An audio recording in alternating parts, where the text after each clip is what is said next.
quem sou eu, um jeito de aprender, conhecendo museus. O Brasil viajar sem sair do lugar, Cafuso ou mameluco, saber quem sou eu, vou logo resolver, conhecendo museus.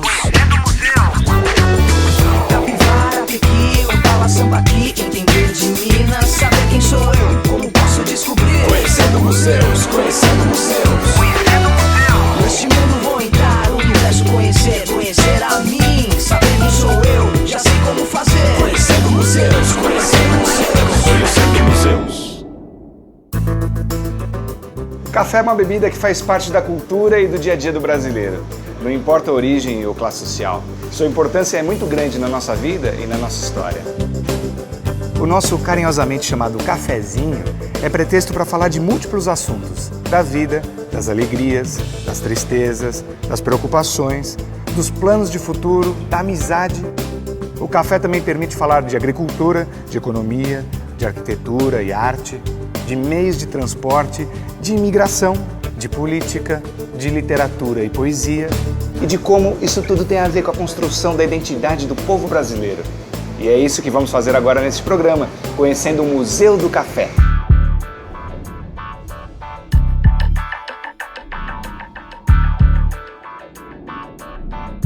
Museu do Café. Você já ouviu a expressão perder o bonde da história? Ela é usada para se referir às pessoas que não conseguem compreender e participar da evolução do mundo que a gente vive. Para acompanhar essa evolução, sintonizados com o presente e preparados para criar o futuro, é fundamental também conhecer o passado. É por isso que eu convido vocês a pegar um bonde de verdade que vai nos levar para uma viagem incrível pela história, aqui na cidade de Santos.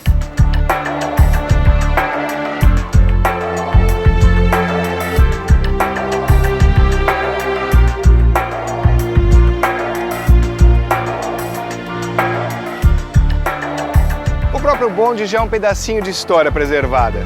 Os primeiros bondes andavam sob trilhos e eram puxados por mulas ou cavalos. Em 1871 funcionava o bonde a tração animal. Depois, em 1909, que começou a funcionar o bonde elétrico. Mas sempre conduzidos pela simpática figura do motorneiro. Eu, quando comecei a trabalhar no serviço de bonde aqui em Santos, em 1954, era a áurea do café. A rua do comércio aí só era café. O pessoal correndo para um lado para o outro com lata de amostra de café, caminhões descarregando café. A gente, eles empatavam o bonde com os caminhões descarregando café na General Câmara.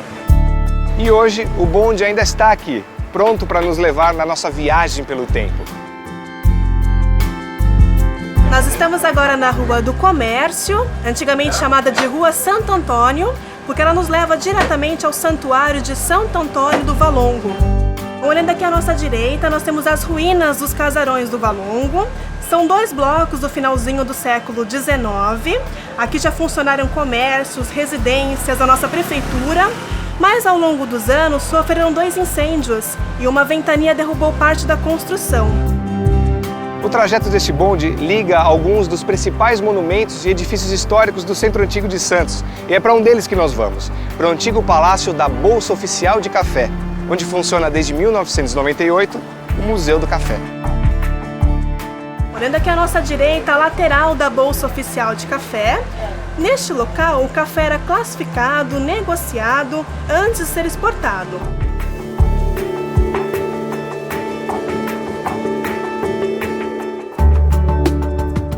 Quem passa pela Rua 15 de Novembro, aqui no centro de Santos, não pode deixar de admirar esse edifício tão imponente. Ele foi inaugurado em 1922 como sede da Bolsa Oficial de Café. Era considerado um símbolo de riqueza e prosperidade do período cafeeiro, que aconteceu no Brasil durante o século XIX e no começo do século XX. Tendo este prédio como um marco do negócio café no Brasil e no mundo, aqui deveria permanecer o acervo da história do café. Então todo mundo que queira estudar essa época da economia do café no Brasil, inclusive a influência social da cafeicultura no estado de São Paulo, ela poderá vir aqui ao prédio da Bolsa para buscar esse tipo de informação, tanto na sua biblioteca como nas suas aulas e nas suas exposições. A construção da Bolsa aconteceu em apenas 2 anos e ela foi inaugurada no dia 7 de setembro de 1922, com as comemorações do centenário da independência do Brasil. A arquitetura do edifício é bem eclética e segue as tendências internacionais da época, como elementos arredondados, cúpulas e enormes colunas. Lá no alto da Torre do Relógio, voltados para os 4 pontos cardeais, norte, sul, leste e oeste, há 4 guardiões representando a agricultura, a indústria, a navegação e o comércio.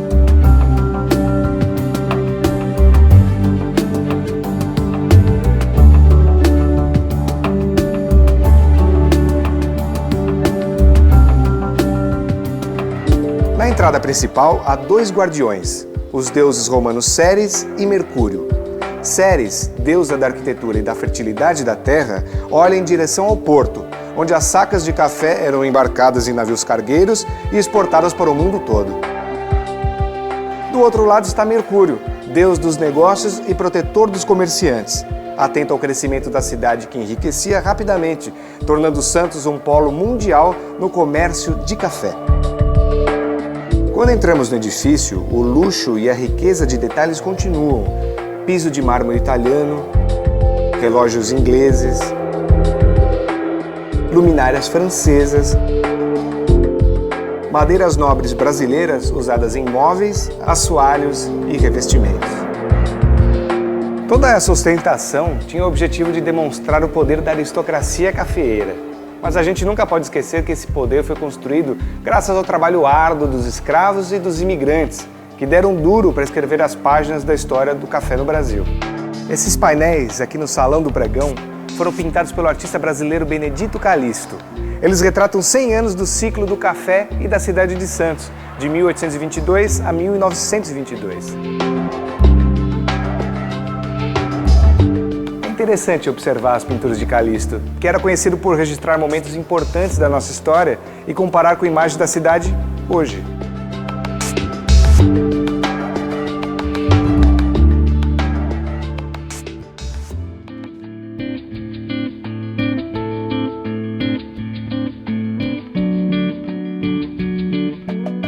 Olhando para cima, podemos ver vitrais da Casa Conrado, um famoso ateliê que fez peças para vários edifícios históricos paulistas. Os vitrais simbolizam os períodos da colônia, império e república no Brasil.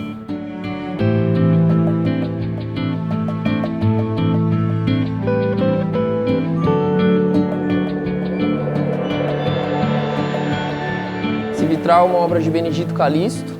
Ele retrata os 3 principais períodos históricos do nosso país. No período colonial, Benedito Calixto retrata a Mãe do Ouro ao centro, ao redor dela as damas d'água, as ninfas d'água, que conforme a lenda, essa Mãe do Ouro entregava as pepitas a elas e elas escondiam no fundo dos rios, dos lagos e dos mares dos exploradores. Já no período Império, é representado pela deusa Ceres, a deusa da agricultura. Ao redor dela, uma representação da abundância de nossas terras, com fazendas e os principais produtos que eram exportados e consumidos na época.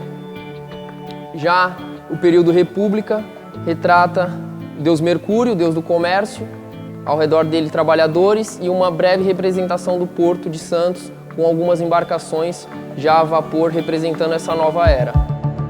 Aqui no Salão do Pregão é que aconteciam as negociações da Bolsa de Café.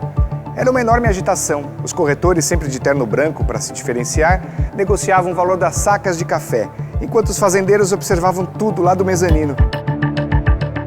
Imagina só a tensão e o nervosismo.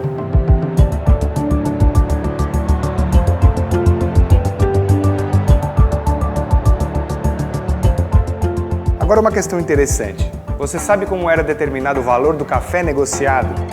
Primeiro eles retiravam amostras de grãos das sacas de café que ficavam nos depósitos e classificavam nessas latinhas. Esses grãos eram torrados, moídos e misturados com água quente para que os provadores pudessem avaliar o sabor e a qualidade do café. E essa qualidade determinava o valor pelo qual o produto seria negociado. Já pensou que responsabilidade? Continuando o nosso passeio, vamos encontrar muitos outros objetos antigos e curiosos relacionados à produção, comercialização e o consumo do café. por uma sala que representa o escritório da época, onde as negociações do café eram feitas até o ano de 1957. Essa mesa aqui, temos um livro que retrata o protocolo dos contratos dos corretores, dos comerciantes, que eram cadastrados através dessas máquinas de digitação e essas outras que protocolavam os cadastros de cada um, que eram arquivados naqueles gabinetes ali. Ali seriam as amostras de cafés que eram tiradas das sacas para serem qualificadas nessas mesas de provação, onde as melhores e mais qualificadas desciam para as negociações no Salão do Pregão. Uma das figuras mais populares aqui do museu é o Jacinto, um trabalhador do porto que ficou famoso no passado por conseguir carregar ao mesmo tempo nada menos que 5 sacas de café. Ufa, cada saca dessas tem 60 quilos. Então faz a conta, 300 quilos nas costas. E para dificultar ainda mais a situação do Jacinto e seus companheiros, alguns dos navios maiores não conseguiam chegar muito perto do cais por causa da profundidade. Portanto, para fazer o carregamento, era necessário percorrer um complicado caminho de tábuas entre barcos menores até chegar até o navio. Haja equilíbrio.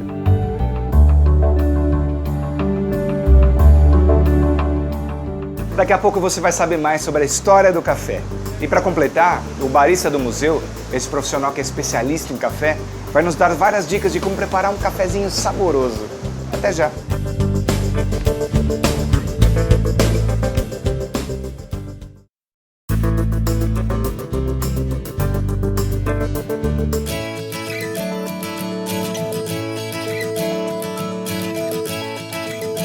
Quando bebemos, quando tomamos uma xícara de café, iniciamos aí a participar da história do mundo. O café começou na Etiópia, foi para as Arábias, de lá os holandeses e os franceses tomaram parte da maior comercialização de grãos do mundo.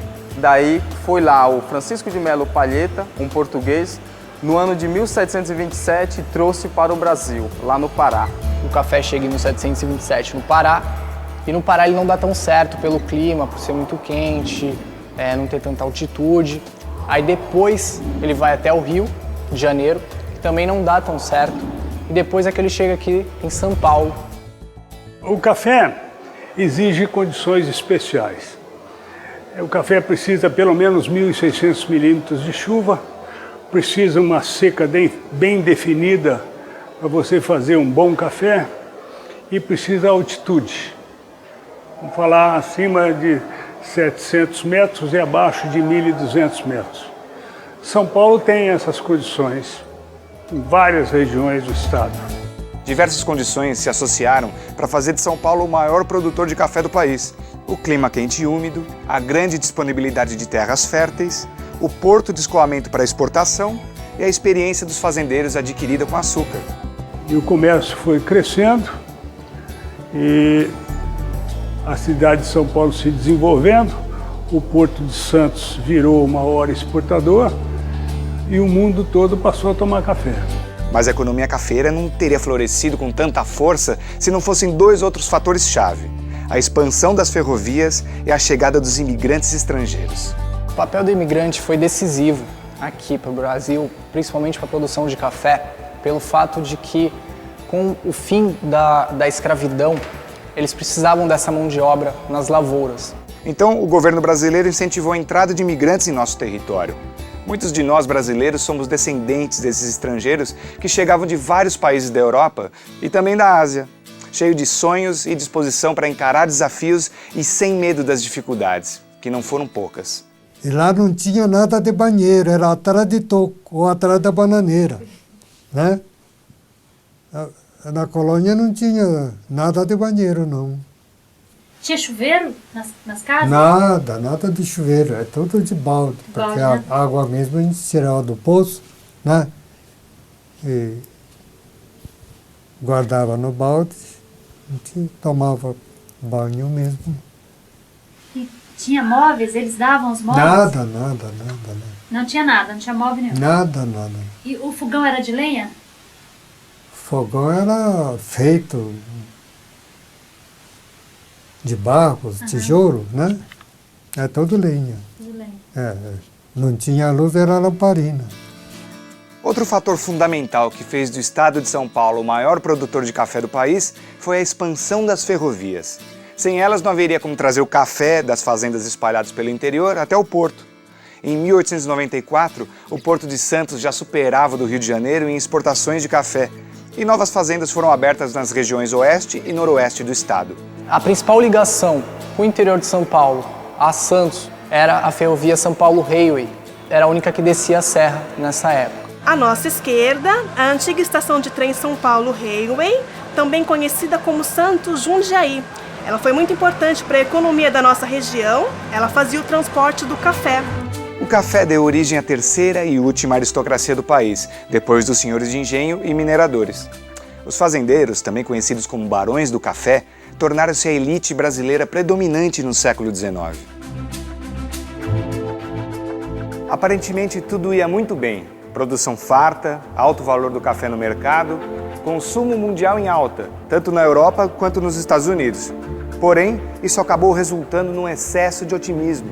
Por volta de 1890, só no estado de São Paulo, o número de pés de cafés triplicou. A primeira crise vem em 1897, causada pelas oscilações do mercado somadas à superprodução. O governo brasileiro demorou para tomar medidas no sentido de impedir novas plantações. E mesmo comprando os excedentes, não conseguiu segurar as crises constantes a partir daí. Em 1929, que foi a quebra da Bolsa de Valores de Nova York, a recessão americana repercutiu no mundo inteiro e caíram as exportações que moviam a economia. Para se ter uma ideia da gravidade da situação, para diminuir o estoque de café e regular os preços que não paravam de cair, o governo do presidente Getúlio Vargas comprou e mandou queimar 18 milhões de sacas de café. Foi um período muito difícil, com as empresas indo à falência, pessoas perdendo repentinamente suas fortunas e muita gente desesperada para vender suas ações. A Bolsa Oficial de Café sofreu um grande impacto em suas transações, que resultou na decadência de suas atividades, finalmente encerradas em 1957.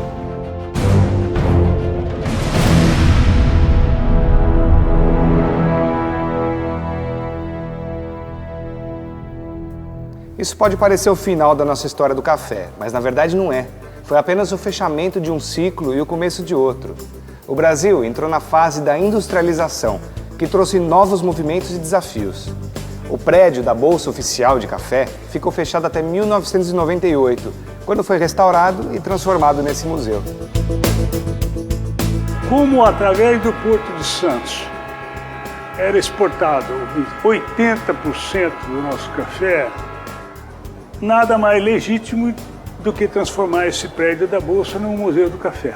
E o café brasileiro nunca perdeu sua importância. Ele sempre fez e continua fazendo parte da economia do país. E continua sendo forte no exterior, conhecido como um dos melhores cafés do mundo. Hoje somos o maior produtor de cafés do mundo, maior exportador e segundo maior consumidor. Basicamente nisso você já vê a grande importância e grande prazer de consumir e beber café. E continua também fazendo parte do nosso dia a dia. Você já imaginou a nossa vida sem o cafezinho? Eu acordo cedo, saio de automóvel. Enquanto eu não tomo café, eu fico lutando com o sono.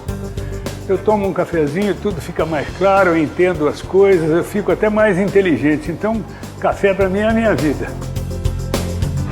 Você falar o cafezinho não é só um produto, mas é a pausa, é o bate-papo, discussão, tudo roda em torno do cafezinho, né? Então acho que tem esse lado aí meio filosófico, meio de paixão e tudo. Quem pode falar mais sobre a qualidade do café brasileiro é o barista, um profissional especializado em café que conhece todas as suas fases, desde o cultivo da planta, processamento, beneficiamento, torra e moagem, até as maneiras mais deliciosas de se preparar essa bebida. Para preparar um bom café, se for a máquina de expresso, principalmente ter um bom barista. O barista ele tem que estar consciente e saber das principais características do grão, temperatura ideal da máquina, saber operar o moinho e a máquina de expresso. Assim vai resultar uma bebida temperatura ideal, creme perfeito e o resultado final, o sabor, estará sensacional. No coador de pano, nunca fervam a água. Se você ferve a água, altera o ponto de torra que o barista vendeu para você. O amargor que seria agradável tornará intragável ao beber o café se você ferver a água. Então você utiliza as 4 colheres de sopa bem cheia no coador para 600 ml de água. Você passa a água antes de ferver sobre o pó, vai levar em torno de 4 minutos para passar sobre o pó. Esse é o tempo ideal para sair na temperatura e sabor perfeito. Cada um precisa achar a sua dose de café. Ela é um companheiro das horas de estudos, das horas sérias. E por isso o café é essa palavra forte que está disseminada no mundo todo e é um item de primeira necessidade em todos os países de clima temperado e frio. Qualquer coisa que se faça, que se goste, que tenha prazer em fazer, pode acompanhar ao lado uma xícara de café.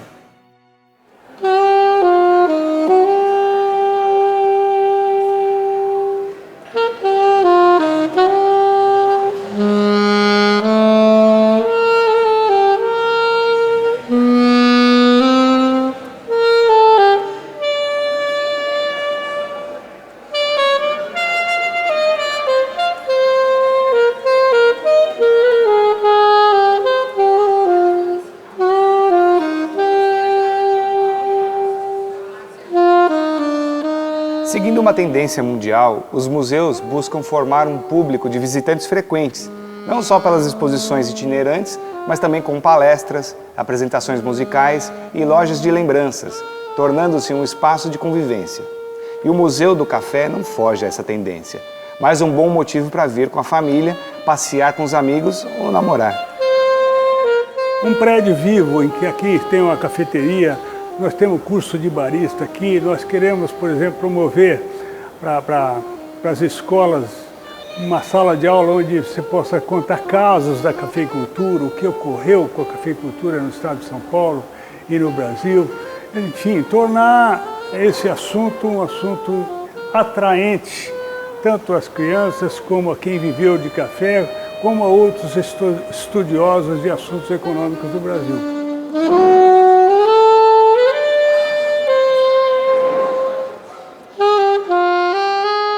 Chegamos ao final do nosso programa sobre o Museu do Café de Santos.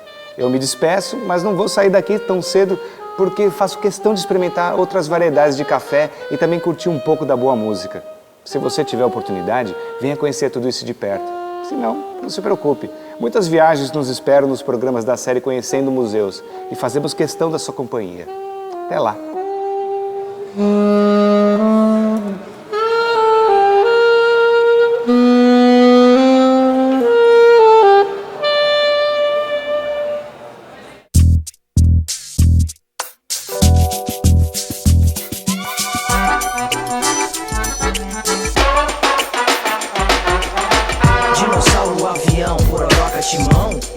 Vou saber quem sou eu, um jeito de aprender, conhecendo museus.